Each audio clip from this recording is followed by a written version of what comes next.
That's it.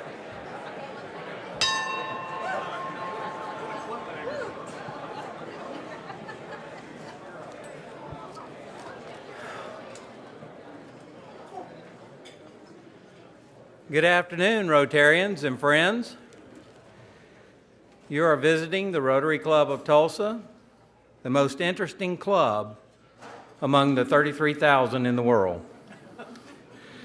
And I have to tell you a little story. I just sent my 4 little grandchildren back to Arizona today, and they all decided to pick nicknames. So the oldest one, Caitlin, decided to be Katie. The next one, Marianne Elizabeth, decided to be Lizzie.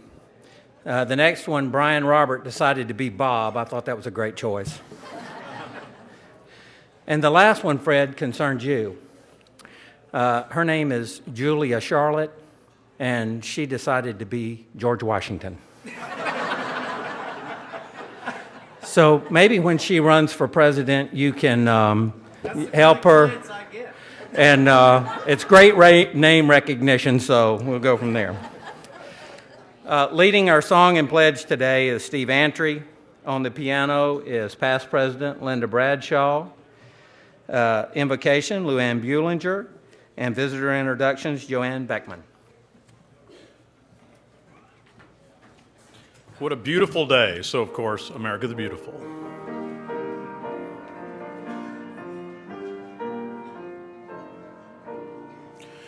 Oh, beautiful for spacious skies, for amber waves of grain, for purple mountains' majesties above the fruited plain.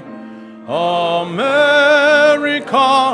America, God shed his grace on thee, and crown thy good with brotherhood from sea to shining sea.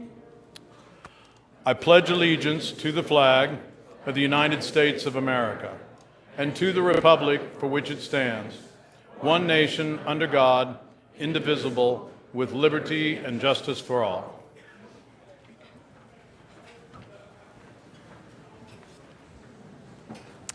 Please join me in a moment of reflection and gratitude with these words. We give thanks for this beautiful season when the deep greens of summer magnificently turn into the reds and golds of fall. In the midst of the changing seasons, help us as Rotarians to serve wherever we're asked. For it is in setting aside our focus on self that we find the true meaning of life. Amen.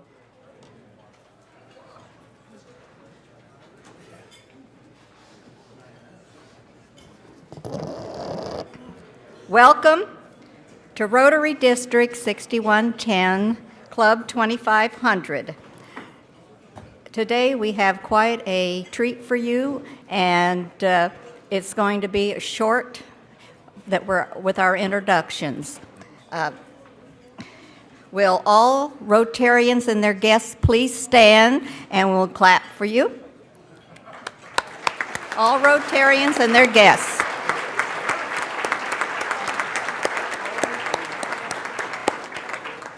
Will all visiting Rotarians please stand, and we'll give you a high Rotarian.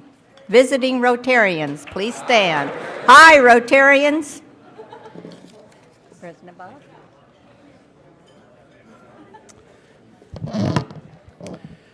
Our Rotary sponsors this week are probably not going to be on the screen. We're having a little bit of trouble, but that's okay. We're working on it furiously. Our Rotary sponsors are Ron Butler with Butler & Butler Advertising, Forrest Cameron with Greater Tulsa Reporter Newspapers, Brett Elliott with Histories Unlimited Incorporated, and Mike Fine Airport Parking. And we encourage you to do business with your fellow Rotarians. Please thank all of these sponsors and our members that were in service today.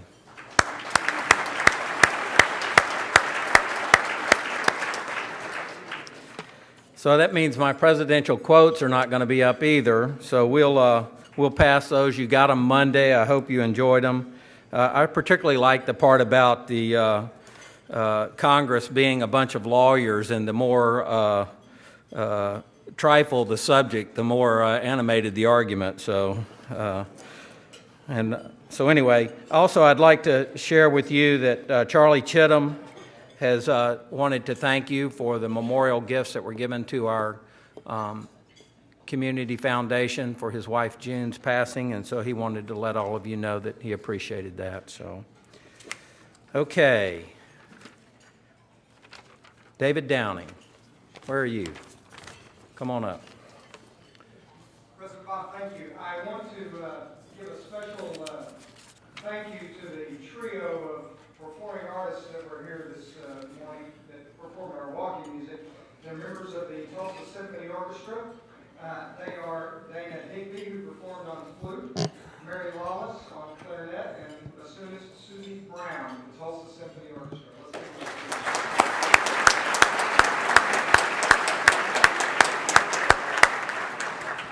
Also, our own red badge member Ron Predel is here. He's the executive director of the Tulsa Symphony. These fine performers, along with the entirety of the Tulsa Symphony, will be performing Saturday night. A couple of great pieces, Mozart Symphony 41, also called Jupiter, and Berlioz Symphony Fantastique. Please, I've got 5 pairs of tickets for anybody who would like to come to the Symphony Saturday night, so please come see me after lunch today and claim your pair. Thank you very much, Bob. Thank you. Thank you, David. We now have a memorial resolution to be given by Barney James for Mark Mandeville. Barney.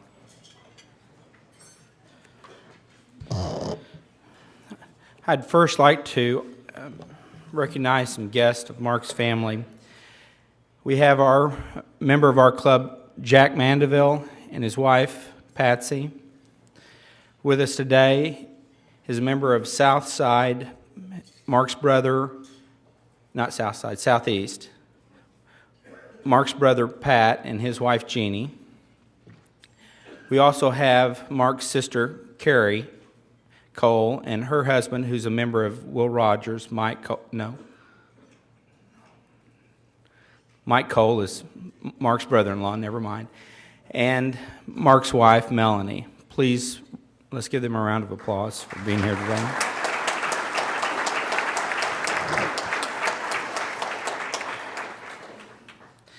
Be it resolved that the members of the Rotary Club of Tulsa learned with profound sorrow of the death of our member Mark O'Dowd Mandeville. Mark was a member of our club for 23 years. He was a Paul Harris Fellow, a Community Fellow, and he served on numerous committees. And he was a member of our Board of Directors and served as a Sergeant of Arms in 2006-2007. Mark was born to Jack and Patsy Mandeville in Tulsa, Oklahoma on June 5, 1958. He died peacefully in his home in Tulsa on October 2, 2010. He lived passionately and courageously over 3 years following his diagnosis of ALS in August of 2007. Mark attended Marquette School, and he graduated from Bishop Kelly High School. He attended the University of Oklahoma, and in 1980 graduated from Oklahoma State University. While at Oklahoma State, he was a member of Delta Upsilon fraternity. Upon his graduation, Mark became a sales associate with Rich and Cartmill Insurance. He obtained his certified insurance counselor's designation in 1982 and his charter property casualty underwriter's designation in 1986. In 1994, he became vice president and was later made chief financial officer for Rich and Cartmill. Mark was an extremely friendly person and made lasting friendships wherever he went. The many friends that he made and kept along his way enriched his life. Mark served on the Marquette School Board and coached nearly every sport his 4 daughters played. In addition, he and his brother Pat coached nearly a generation of Kelly Comet junior football players. For years, Mark taught insurance classes for professionals seeking their CPU designation, as well as classes for continuing education and junior achievement. Mark was a passionate golfer and tennis player, and he served tirelessly on the Tulsa Tennis Club Board of Directors. He was a parishioner of Christ the King Catholic Church for all of his life, and he co-founded and emceed the Christ the King Men's Cigar Dinner, an annual sold-out event that has raised over hundreds of thousands of dollars for his church's educational foundation. Mark loved his family. He married Melody Marsh on May 18th, 1985. They were blessed with 4 beautiful daughters whom Mark adored: Mallory Lee, Mary Elizabeth, Molly Catherine, and Madeline Ann. Mark is survived by his wife Melody, his 4 daughters, his parents Jack and Pansy, his brother Pat and Pat's wife Jeannie, his sister Carrie Cole and her husband Mike, his mother and father-in-law Tom and Joyce Marsh, other in-laws, and numerous nieces and nephews. Therefore, be it resolved that the Rotary Club of Tulsa expresses our keen sense of sorrow and extends our deepest sympathy to his wife, daughters, parents, in-laws, nieces, nephews, and his host of friends. Copies of this memorial resolution will be shared with members of Mark's family. Please rise for a moment of silent tribute to Mark O'Dowd Mandeville.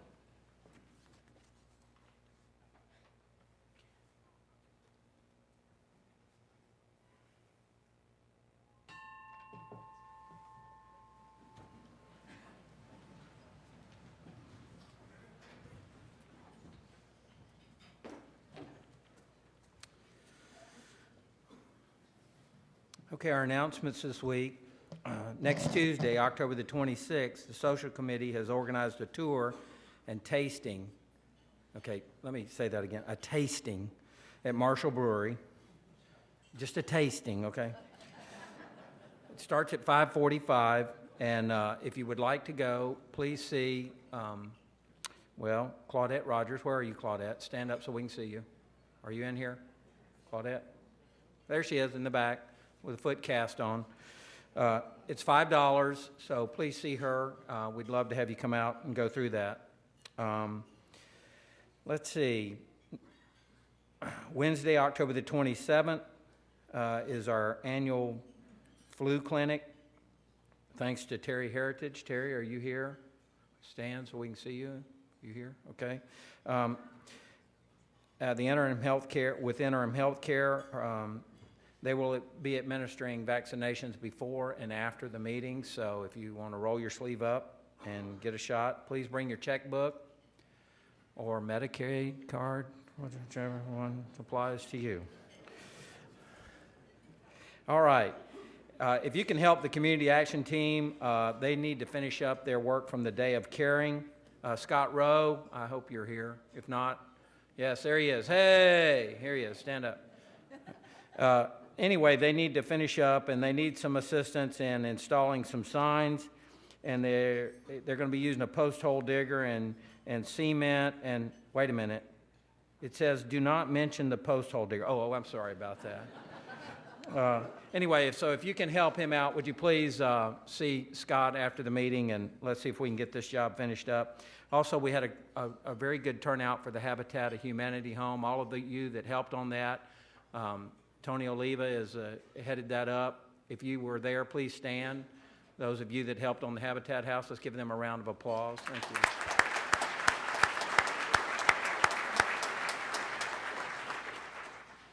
John Hallen, if you'd stand. He asked me to remind you that the students for the Rotary Youth Exchange to apply is November 1. They've got to have that in. So please see John if you know a student that might like to apply for the scholarship. See John after the meeting. Thank you for all you that helped pack the sea container a few weeks ago. I really remember that. They had me up under a machine all the way in the back and tried to close the doors on me and ship me. But anyway, we finally got that container out of wherever it was locked up, and so we have our pipe and all and ready to drill wells. So thanks, David Peterson. Are you here, David? Thank you. Stand up. We appreciate it. and so we can move forward with that. Thanks for all of those that helped. Your committee meetings today, Community Foundation grants in room 233, yearling session 1 and 2 in room 232. Let's see. Introduction of our new members. Jan Lobb, would you bring our newest member up, please? James Adair conducted the member orientation today. Thank you, James. It's my pleasure to introduce a very good friend of mine, Joy Longmire, as our newest Rotarian. She will be known to us as Joy. She and her husband, Mike, live at 8813 East 110th Place in Tulsa. They have 2 children and 5 grandchildren. Joy is a realtor associate with McGraw Realty. Her hobbies are golf and tap dancing, and she can cut a rug because she's been doing that for a long time. She is a native Tulsan, graduating from Nathan Hale. Go Rangers. She did earn her master's degree from, sorry Ed, Oklahoma State University.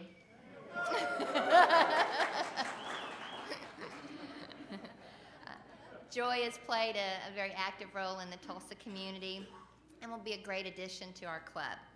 So Joy, here's your 4-way test and your pen, and welcome to the Rotary family.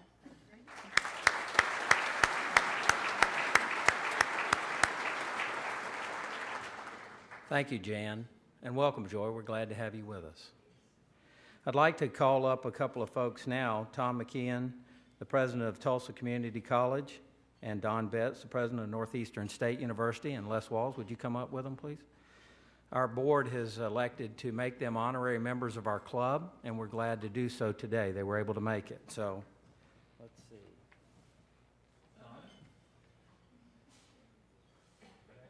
Thank you so much. Here's your 4-way test, and here's your pen. Thank you. Thank you. That's great. Glad to have you. And Don, let's go. How you doing? And you're a member of Rotary? Yeah, in Tahlequah. Yeah. For sure. And you already know the 4-way test? I do, is it the truth? And there's your Oh, pen. that's so terrific. Thank Thank you you, so Bob. much. Appreciate it so much. you. Thank Thank you very much. Thank y'all so much. Thank you.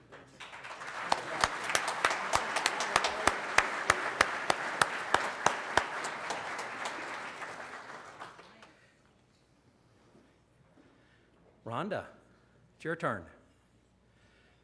You have a lot of money for us today? I have a little bit, yes. Okay. All right, first of all, we're going to start off with, well, first of all, good afternoon.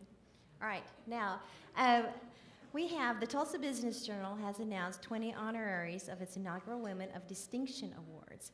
And we have a couple members of our club, Melissa Clark. Congratulations, Melissa. Stand up, Melissa.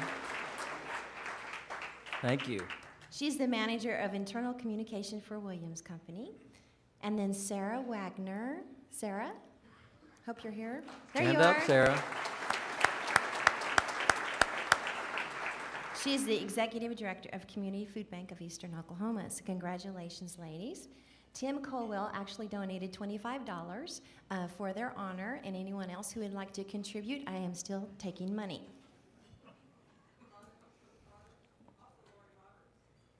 Oh, go back to the picture. Go back to the picture. One more. Back one more. Okay, Lori Roberts. Where There are she you? is. Way in Stand the up. back. Oh, there you are. Congratulations. All right, sorry about that. I'll pay a fine on your behalf. Okay, number 2, Betty Shaw. Let's catch up here. Okay, Betty, are you here? She celebrated her, oh, there you are. Stand up, Betty. Stand up, Betty. She celebrated her birthday on August 4th, so happy belated birthday, and she contributed $100. So thank you, Betty.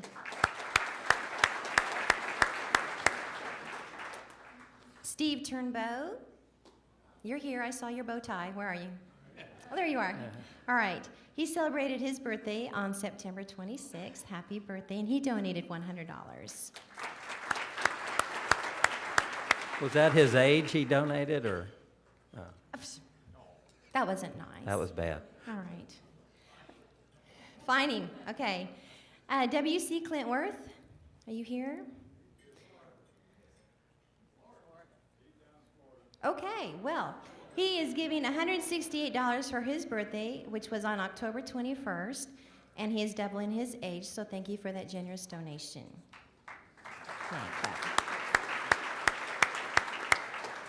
And I don't think Levan's here, is he? No, we're going to skip him. I'm going to skip him. All right. I am done, and thank you, and keep the money coming. Thank you Thanks. a lot. Fred.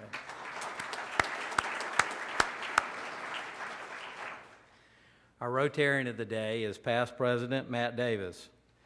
Matt is president of Davis Group Limited. He has been a member since February 1988. He is a Club Foundation Fellow, a Paul Harris Fellow, a benefactor.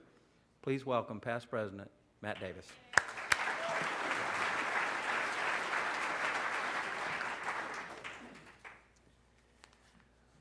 Time Magazine, Washington Post, the Chicago Tribune, the Tulsa World, the Today Show, Larry King Live, CNN, MSNBC, and coming this Sunday, Face the Nation with Bob Schieffer.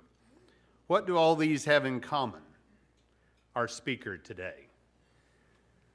Seems like he's handling every big political campaign in the nation. John McCain and Ben Quayle in Arizona, Carly Fiorina in her battle against Barbara Boxer in California, Christine I'm Not a Witch O'Donnell in Delaware. But at heart, he's a Tulsa boy with Tulsa roots who has just an amazing amount of creative genius. Please help me give a warm Rotary welcome to my brother, Fred Davis.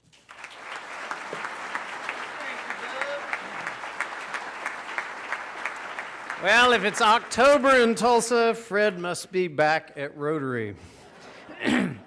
What Matt does so cleverly, I always love to be here, and it's really fun every year to sit up here. I don't know if you saw me staring, but I'm looking for all the millions. I know about half of you. I think on the plane coming in last night, the internet didn't work on the plane, and right now we're a little busy. And so I was trying desperately to catch up on my internet. So the minute I got off the plane, I sat in a chair right outside the tunnel and started returning my emails. And half the people on the plane, one guy is, I don't think he's here. Rodney Robards. Is he here? I know he's a member of this club, and I've seen him before, but his dad came by. But I knew he wasn't 100. He was my urologist when I lived here, and a wonderful guy. He goes, I know he didn't know if he remembered me right or not, because he stood pretty close to me, like right here, and he kind of just went, Fred. And finally I looked up, and he goes, yeah, it's you. And he'd still be there if I hadn't said anything. But it's wonderful. It's great to be back. We have tons of stuff to talk about this time, so instead of picking on Frank Hinkie, which I know he's in this room, but this time he's very cleverly hidden from me. I've looked, so I don't know where he is, so I won't do that, and we'll get right into politics. What's going to happen in a couple of weeks? Number one, I think the words Speaker Nancy Pelosi will become a thing of the past. I don't think there's much question about that. As a matter of fact, right now they're trying to get her to say she's not going to run for re-election as Speaker so that there's a chance that I know there's a few Democrats in this room, but I also know this is Tulsa and most of you are wiser than that. So I'm just going to pretend you're all Republicans for today, and I'll give you our slant on it. Quickly, I forgot, I need to interrupt. I need to introduce, this table is all my family. I'm very, very glad they're here. Two of them have birthdays in the last few days. My mom, where we had birthday dinner for her last night, or I did, and Nicholas, my brother Zach's son, who just turned, about 30 or something a couple days ago, and is a newfound golfer, so that's going to be very fun. And then half of this table were my next door neighbors growing up, my printer growing up, and this side of the table are the four lovely ladies in our Tulsa office who I can't even believe they can get away for long enough to come to have lunch. So thank you to all of them. I haven't even met Emily till today. I haven't shaken her hand yet, but great to have you all here. Okay, back to politics. Senate.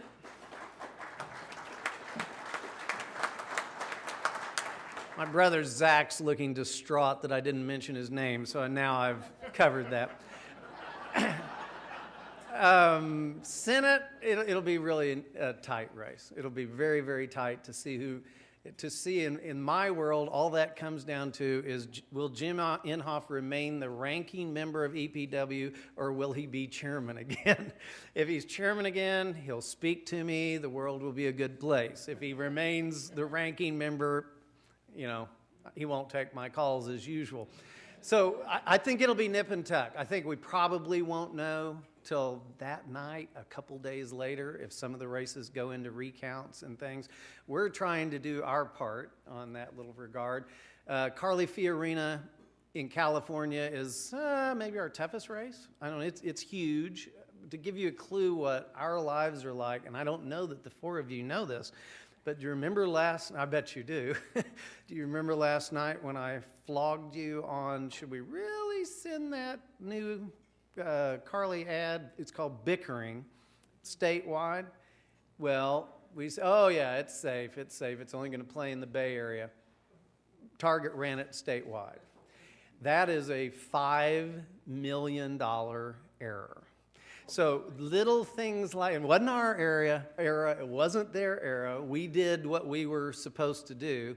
But those are the kinds of things that happen every single second. And when did I hear of that era? When I was walking in here to Rotary today. So I'm purposely not checking my emails or taking my calls for a little while. Let's go ahead and look at some fun stuff, and we'll run through our races, and I'm going to try desperately to leave time for questions, because I just know everybody has one question on mind. What were you thinking when you wrote, "I'm not a witch"? But we'll get there. I've been asked, all those things Matt talked about, they go through a few preliminary questions, and then they get right into that. That's all they really want to talk about. So I have a little list here that Kelly has put together, and the first one is the reason that all this press stuff started. And I don't know if you've seen this. Do the words demon sheep mean anything to you?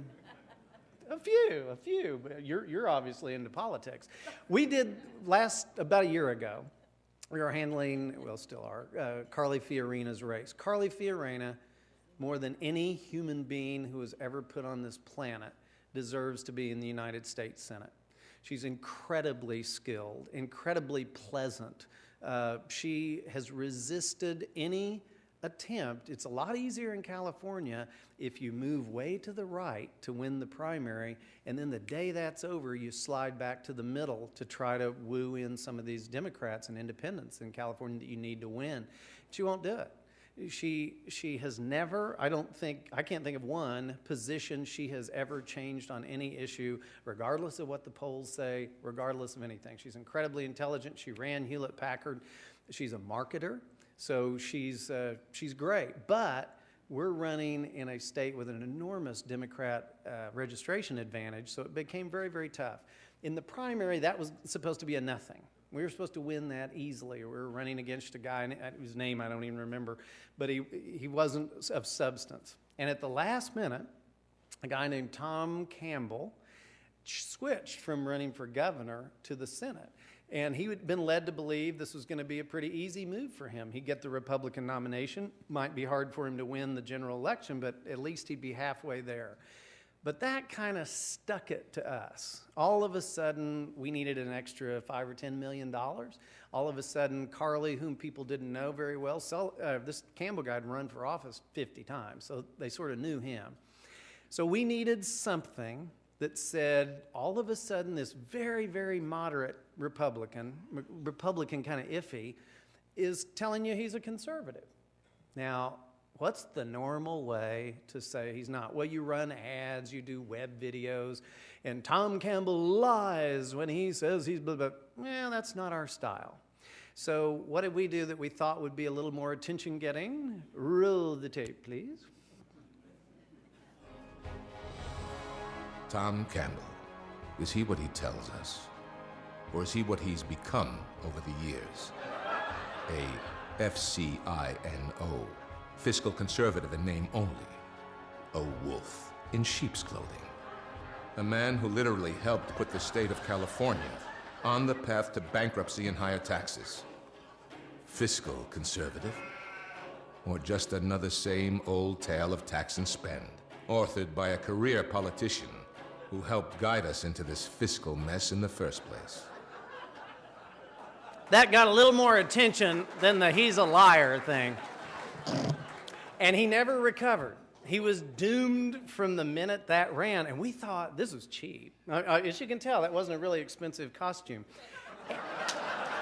And we thought, you know, a couple hundred people would see it or something. That's had millions of YouTube hits. And as I've told Beth before, I think I'm doomed for the rest of my life. Matt, thankfully, I don't think did it, to be introduced as the Demon Sheep creator. Demon Sheep, by the way, was not shot, but edited, music, everything else in Tulsa, Oklahoma. Everything you'll see today is a Tulsa, Oklahoma production run by these four lovely ladies. Okay, the next one features one of these four lovely ladies, and I'm going to make her stand up in a minute, so she'll be horrified. But matter of fact, Beth, please go ahead and stand up, would you? Look carefully at her face. Look at her profile. And now let me give you a little background. And remember that when you see her next, if it's the piece of this, I think it is, that she'll be hanging from wires 40 feet up in the air on a green background. Okay, so the Carly Fiorina race moved forward a little bit. It was time to create a huge ruckus. We needed something big and bold and enormous to kick off our race. Carly was a breast cancer survivor, but she didn't do the survive part until really late. So we, for a long time, didn't know if we had a candidate or not. And when she got the clean bill of health, we were okay. We needed something to kickstart the campaign. We put together this movie that has created a giant ruckus. Now, you'll see a blimp with Barbara Boxer's head on it and her face talking. Remember the face you just saw. See if you notice any similarity.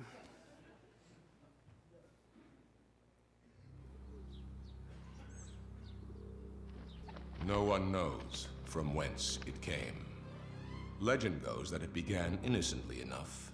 Local politics, the warm bask of attention, the occasional flicker of a television light.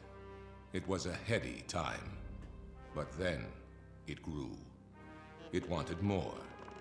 Without benefit of foresight, we sent Barbara Boxer to the Senate, where she took root for the next long 18 years, basking in the glow, becoming more and more bitterly partisan, while she became shockingly less. There goes Beth. Effective. Soon, her elitist self-image grew so that it overwhelmed the Capitol and drifted west. Beth was in a harness and had to say all those words. So that really is Beth's face on there. If you have nothing better to do, go to our website sometime and you can see the whole movie with Beth in it. I think it's maybe 10 minutes long or something. The next one is an ad you probably haven't seen, though it's run nationally. It was for a group out of Washington who called and said, what can we do to change the entire dialogue of the race, this particular race in America? People hate Barack Obama. People hate Nancy Pelosi. I said, no, I don't think people do hate Barack Obama. They're horribly disappointed in him. They still, his ratings, his personal ratings are still pretty good, but there's hardly anybody that thinks anything he did wasn't an overreach, that was a complete dismal failure. So we suggested to them this ad. How many are old enough in this room, like me, to remember Ronald Reagan's famous Morning in America ad? Quite a few hands. Well, I remembered it well, and if anybody ever asks me what my favorite political ad of all time is, that's the one I always say. So this is our version of Morning in America. We changed the spelling of morning.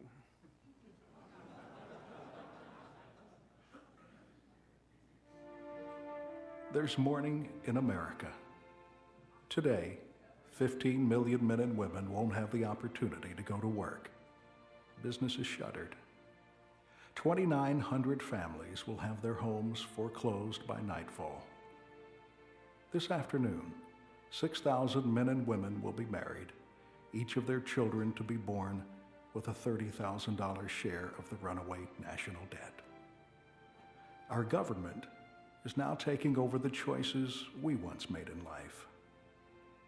There's mourning in America. Under the leadership of President Obama, our country is fading and weaker and worse off. His policies were a grand experiment, policies that failed. This November, let's choose a smaller, more caring government, one that remembers us. That's probably my favorite ad of the cycle.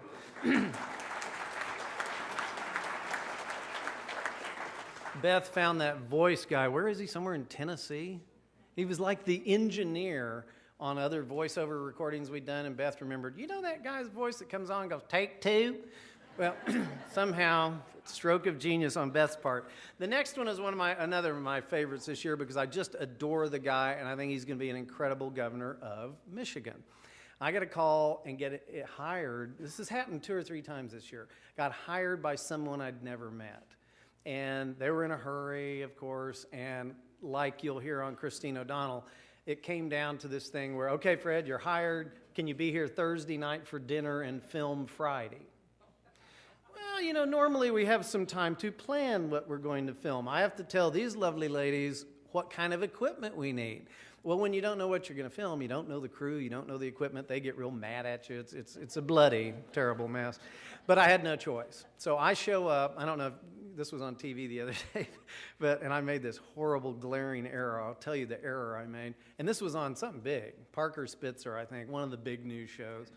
And so I'm telling the story, and I walk into the restaurant to meet Rick Snyder. And all I know is that he's really smart, and he'd been the CEO of Gateway Computer.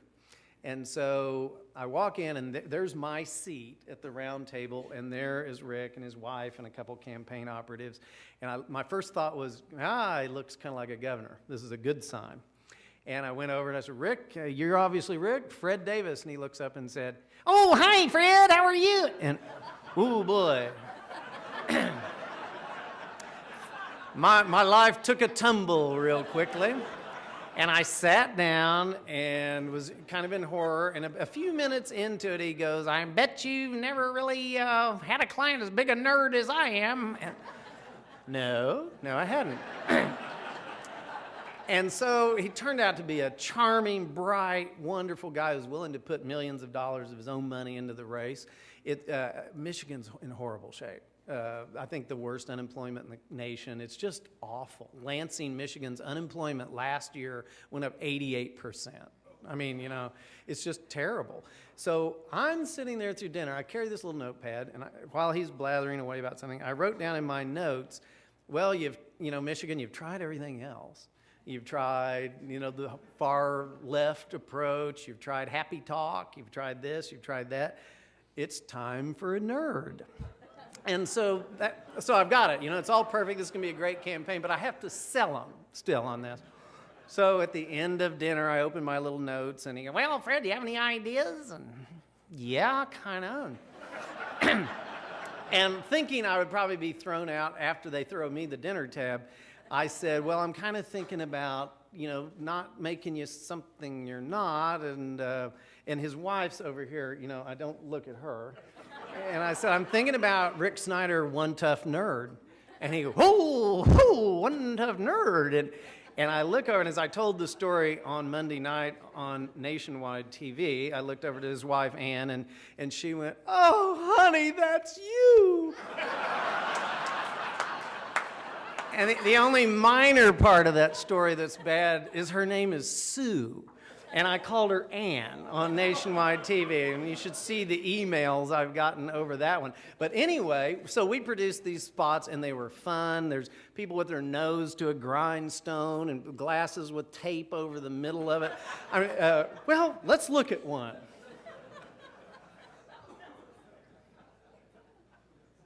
Michigan has tried career politicians.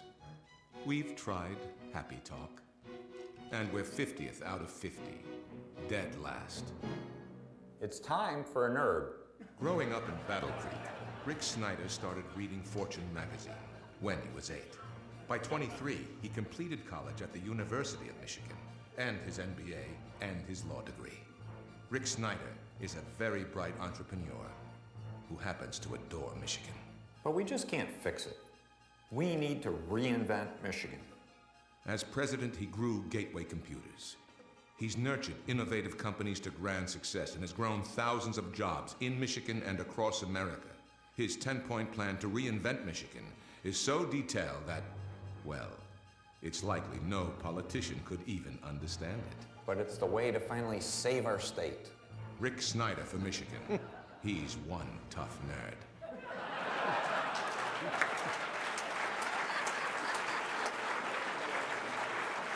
And we won the primary. I think there were like 8 or 11 people in the primary, so if you win by 1 point, that's great. We won by 5 or 6 points. Someone they'd never heard of before the One Tough Nerd. And I think we're going to win the general probably by 15, 20 points, something like that. So that's in good shape. Next person, John McCain. It's hard to imagine right now with John going to win the general election by probably 20 or 30 points. Well, let me tell you how far ahead we are in the general election. His opponent's newest ad came out yesterday or the day before, and the opponent sings his message in his ad. So poor guy, the odds are he won't even get his own vote, but we'll see. But a year ago, John McCain, we did his presidential race, and John McCain was tied with this guy named J.D. Hayworth. And some of you know who J.D. Hayworth is, and kind of a visible congressman for many years. And J.D. Hayworth made one glaring mistake in life, and that is he did an infomercial. He got voted out of office in Arizona a few years ago, and I guess for money, he did an infomercial for a company that sells you seminars on how to get government money for free, and his favorite line in the seminars is, "And you never have to pay it back." So he thought he had hidden every copy of that infomercial. And I know that he thought he'd done it well because we tried for weeks to get it. And we finally gave the job to our resident bulldog, Amy Singletary, who's married to Tate Singletary, who used to live in Tulsa. And she managed with some kind of sleight of hand to get the one copy of that tape. And don't you know he died when we changed his name from J.D. Hayworth to J.D. Huckster. Now, that isn't the ad I brought. The ad I brought's the one that I always get asked about on the press, which is Build the Dang Fence. And I'll show it to you. The truth of this story is John McCain he worked with Ted Kennedy on an immigration plan. He got a lot of grief for that in Arizona, but things in Arizona changed. And he wasn't quick to change with the times. And when he was flying down to film this with me in Nogales, Arizona a few months ago, he rode with a sheriff. And the sheriff told him of these home invasions in Phoenix and all these horrible things happening because the border was so porous. So when he walked in, I had a blank piece of paper, and I said, "John, what do you want to say?" We knew the subject was immigration. He goes, "Well, I've just heard about this and this and this and this." And he goes, "I think we need to build I don't think the word was danged, but it was very similar to that, build the blank fence. And so I wrote that down, and off we go. 30 minutes later, we had this ad done.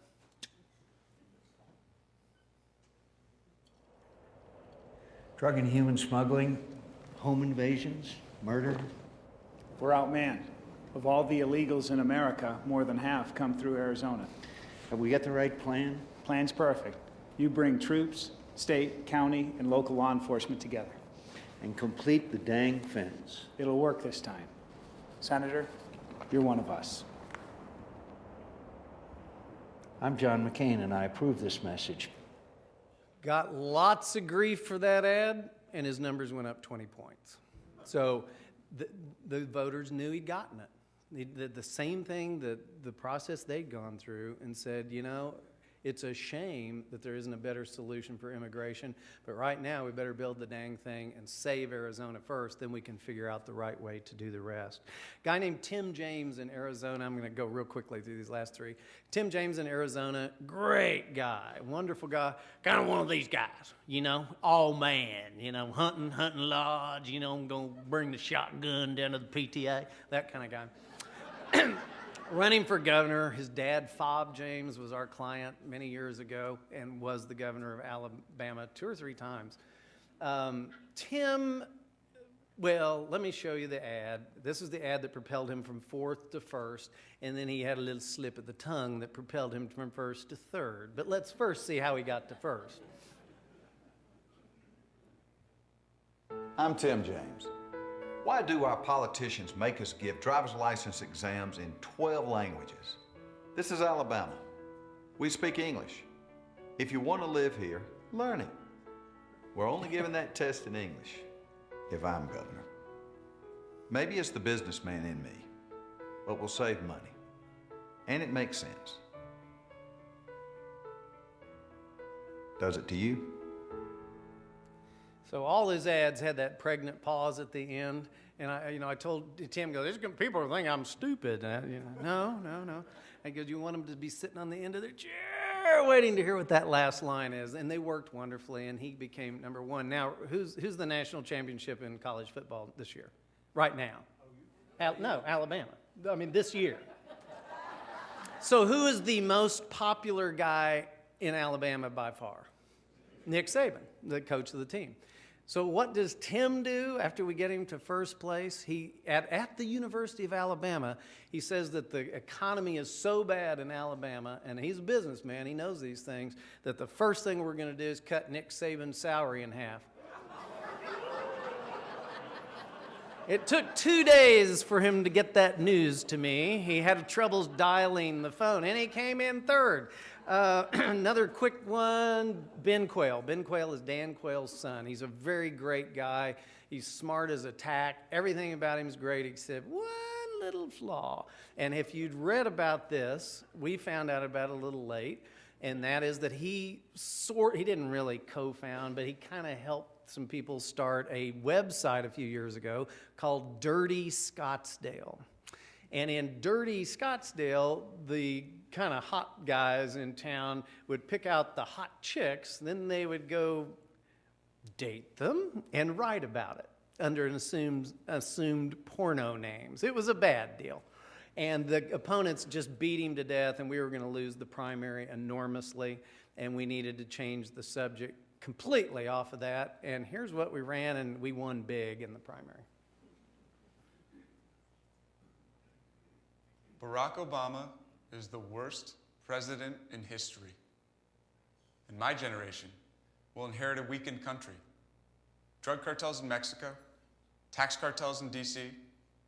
What's happened to America? I love Arizona. I was raised right. Somebody has to go to Washington and knock the hell out of the place. My name's Ben Quayle, and I approve this message. That's what you do when you need to change the subject. Okay, the last one, we won't run the second to the last, but this will be the last one. You've all seen this ad, and that leaves me just a few minutes for questions. I'll stay forever, but I know you all have to leave. So, who do you think this is going to be? I'm not a witch. I'm nothing you've heard. I'm you. None of us are perfect, but none of us can be happy with what we see all around us. Politicians who think spending, trading favors, and backroom deals are the ways to stay in office. I'll go to Washington and do what you'd do. I'm Christine O'Donnell, and I approve this message. I'm you. Okay. Any questions on Christine or any other subject? I'm sure there will be, or I could tell you about Christine all day. Yes, Steve? Comments on the Tea Party movement. Comments on Tea Party movement. There's always a Tea Party movement in every race. They just go by different names. Some group has more sway in any election than another group. Sometimes that name is the unions. Sometimes that name is maybe the RNC, the Republican National Committee. Sometimes the Democratic National Committee. In Barack Obama's case, it was the young of America.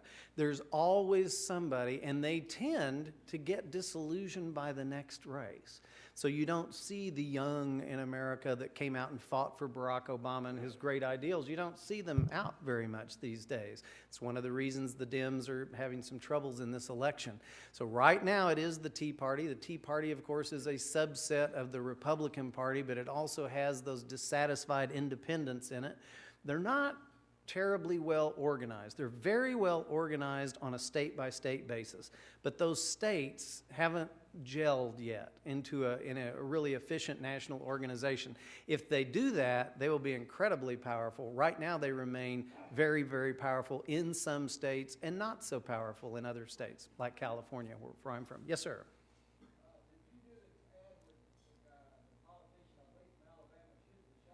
I didn't. Dale Peterson. Dale Peterson, I thought it was a great ad, got him tons of attention. He came in fourth, and my description of that in the press the other day was, my guess is, and I don't know this, that his campaign consisted of a pickup truck and one great ad. I don't think he had anything to turn that into votes, but it was a great ad. Yes, sir. What do you think about Steele of the Republican National Party? Well, there's a reporter over there writing on his pad at the moment. I think he's done a fabulous job. I think he's had a troubled reign. Is that safe to say? Yes, sir. Thank you for raising your hand quickly so I didn't have to answer more.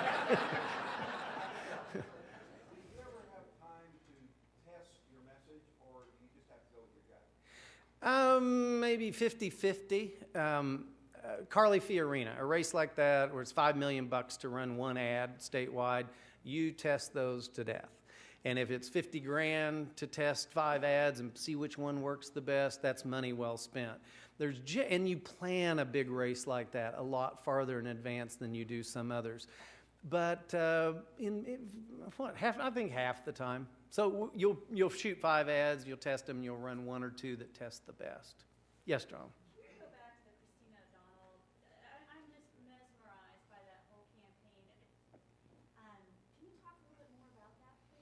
What mesmerizes you?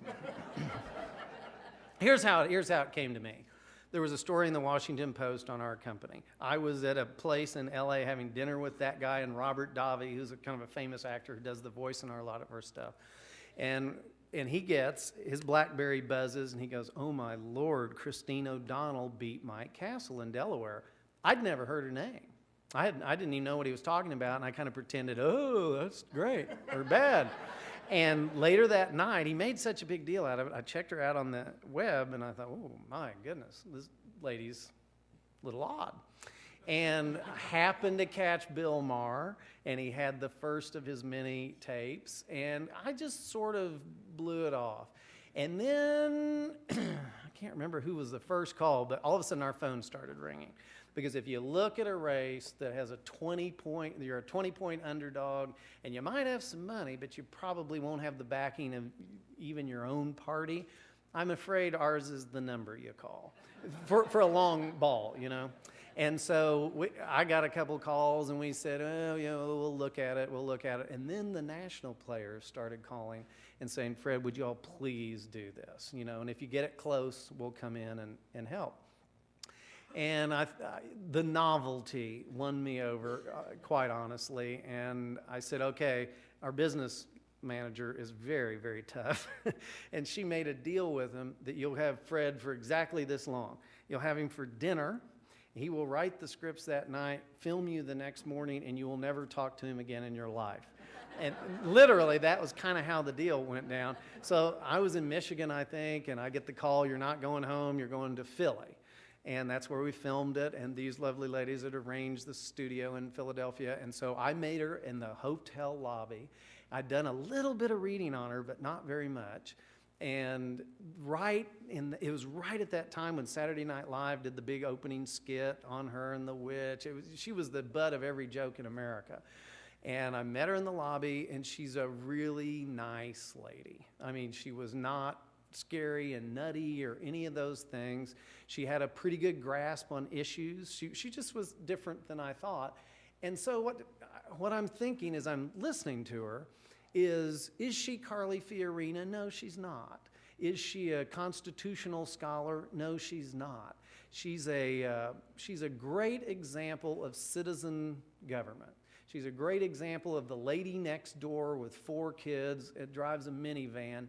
But unlike the rest of us, she has the gumption to get out there and try to do something different in the government, hence the I'm you. The I'm not a witch part, I knew we had to draw a line in the sand and say from this point forward, that's off. We're not going to talk about that anymore. But for her not to address it, I thought it would always be the gorilla in the room that no one talked about. So I don't know if you followed the press yesterday. Every day is a new challenge in that campaign. It's very interesting. I won't even get into yesterday. Yes, sir, in the back.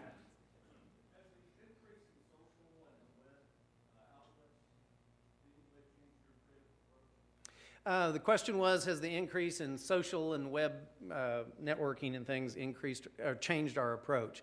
The answer is really no. The reason we seem to do okay in this business is that our first decision on everything, and it often is Beth and moi that do that in our company, is what do we do to make this ad stand out?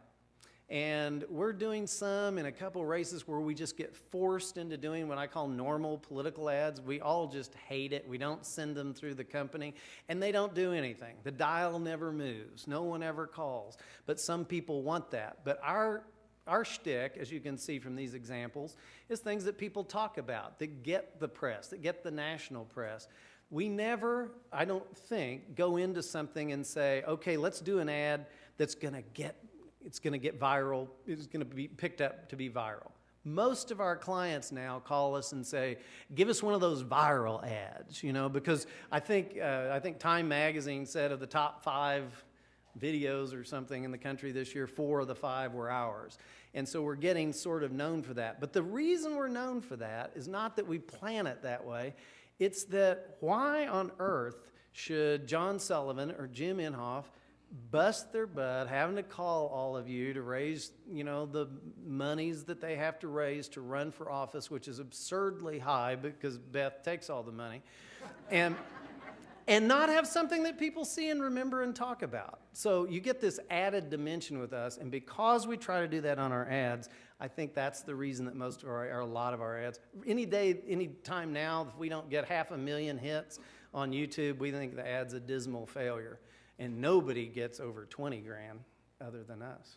Yes, Jerry. Do you expect to get an emergency call from some new candidate in the next few days? That's a wonderful question, and it almost always happens. I would think the emergency call was Christine O'Donnell's race, because that was just, 2 or 3 weeks ago? Something like that. We'll get I've gotten several since I've been here today from clients who think they need a new ad for one reason or another. Everybody gets crazy in the last month. Beth, 2 or 3 weeks ago, went camping on a weekend during this last month. We will never be going camping again during this last month. 10,000 disasters struck, which led to a Monday that the largest ad agencies in the world could not have accomplished all that we were suddenly stuck with in one day. And most of those are wasted effort. We always try to know what the last ad is before I write the first ad, so you tell a story over a period of time. It's not, what are we going to do today? And everybody gets in the what are we going to do today mode. Carly Fiorina, we're tied today. And this is a state where we should be down 15 points.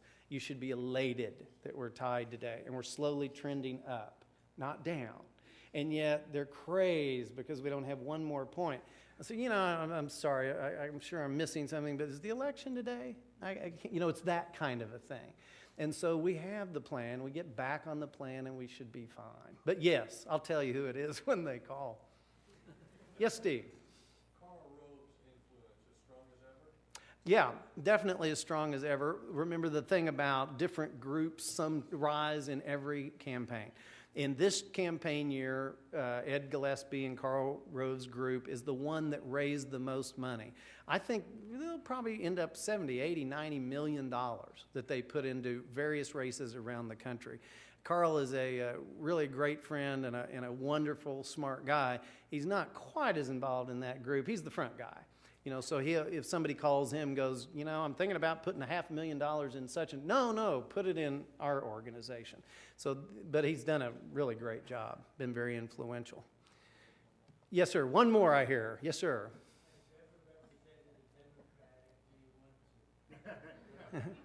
The question is a very nasty one.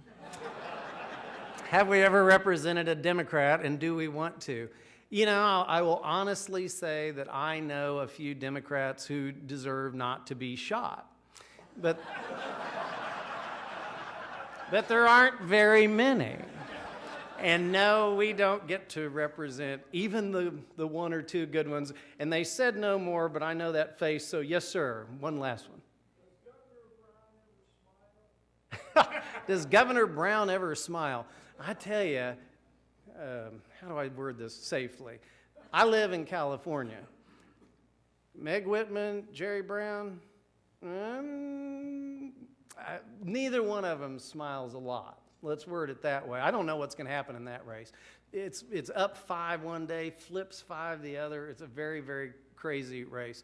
I will let you all go back to work and earn your living so you can pay your taxes and elect more Republicans. Thank you for having me very much.